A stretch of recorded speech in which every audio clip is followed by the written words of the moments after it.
আসসালামু আলাইকুম এভরিওয়ান, সবাই কেমন আছেন? আশা করি সবাই ভালো আছেন। আজকে আপনাদেরকে খুবই মজা করে চটপটি তৈরি করে দেখাবো, যা খেতে কিন্তু দুর্দান্ত হয়েছিল।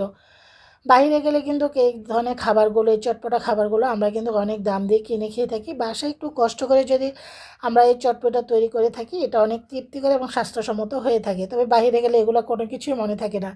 লোভনীয় চটপটা আমি আমার মতো করে তৈরি করে দেখাচ্ছি। আমি এখানে 1 কেজি ডাবলি সারা রাত ভিজিয়ে রেখেছি নরমাল পানিতে। তারপর সকালে ভালো করে ধুয়ে একটা ফ্রাইং প্যানের মধ্যে পর্যাপ্ত পরিমাণ পানি দিয়ে স্বাদ অনুযায়ী লবণ দিয়ে ঢাকনা দিয়ে ঢেকে এখন সিদ্ধ করে নেব। আমি এখানে বেশি করে সিদ্ধ করছি, যেহেতু আমার বাসায় ডাবলিটা দিয়ে অনেক কিছু খাওয়া হয়। চটপটি, তারপরে ঘুগনি, তারপরে বুট ভুনাও করা থাকে, তারপর সালাদ করা হয়ে থাকে। তো এখন আমার ইয়েটা কিন্তু ডাবলিটা কিন্তু সিদ্ধ হয়ে গিয়েছে, এত গরম। এখন এটাকে একটা সাইড করে রেখে প্রথমে আমি তেঁতুলের যে টকটা চটপটির জন্য সেটা তৈরি করে নিচ্ছি।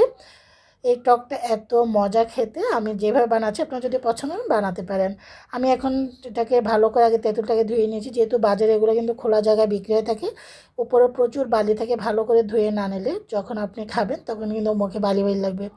টকটা অনেক ঘন হয়ে গিয়েছে, আমি একটু পানি দিয়ে পাতলা করে নিচ্ছি, ঠিক এরকম। আমি এখানে 2 চামচ চিনি দিচ্ছি। আমি একটু হালকা মিষ্টি করে বানাচ্ছি, অতিরিক্ত টক ছিল। আর 1.5 চামচের মতন এখানে আমার হাতে তৈরি করা চটপটির মশলা, 1/2 চামচ চিলি ফ্লেক্স, 1/2 চামচ এখানে দিয়েছিল বিট নুন, আর স্বাদ অনুযায়ী লবণ, আর কিছুটা কাঁচামরিচ কুচানো। তার টকটা কিন্তু হয়ে গিয়েছে। আমি এখন একটু খেয়ে দেখাচ্ছি, কারণ আমি যেহেতু চটপটির মধ্যে দিব, তো লবণটা বেশি হলে ভালো লাগবে না। অনেক মজা হয়েছিল। তো আমি এখানে একটা বলে চলে এসেছি চটপটিটা বানানোর জন্য। আমি এখানে 3টে আলু নিয়েছি, 2টো আলু কিউব করে আর একটা আলু ম্যাশ করে নিয়েছি। এখানে 1.5টা ডিম দিয়েছি, ডিম দিয়ে তারপর এখানে দিয়েছি 1 মুঠো এখানে শসা, টমেটো, এগুলো অপশনাল, পেঁয়াজ, কাঁচামরিচ কুচানো, ঝালটা যার যার পছন্দ, 1 মুঠো ধনে পাতা, 1/2 কাপ এখানে টমেটো দিচ্ছিল, টকটা দিচ্ছি। আর প্রায় 2 চামচের থেকে একটু কম হবে এখানে আমি মশলাটা ইউজ করেছি চটপটি। তারপর 1/2 চামচ এখানে বিট নুন ইউজ করেছি, দিয়ে তারপর 1/2 চামচ চিলি ফ্লেক্স দিয়ে এখন ভালো করে মিক্স করে নিচ্ছি। যেহেতু আমি সিদ্ধ করার সময় অলরেডি লবণ দিয়েছি, আর এখানে যে সসটা বানিয়েছি সেটা একটু লবণ দিয়েছি, সেই জন্য বুঝে শুনে লবণটা অ্যাড করবেন।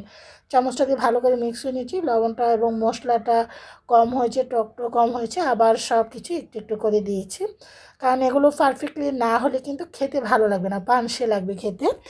আর এখন আবারও ভালো করে মিক্স করে নেওয়া হচ্ছে। খেতে এত দারুণ হয়েছে। আমি যে চটপটির মশলাটা, এটা আমার বাসায় আমি তৈরি করেছি। আমি আসলে চেষ্টা করি বাসায় মশলাটা তৈরি করার জন্য। আবার উপরে একটু সালাদ দিয়ে দিচ্ছি, একটু সালাদ টাইপের আইটেম ছিল।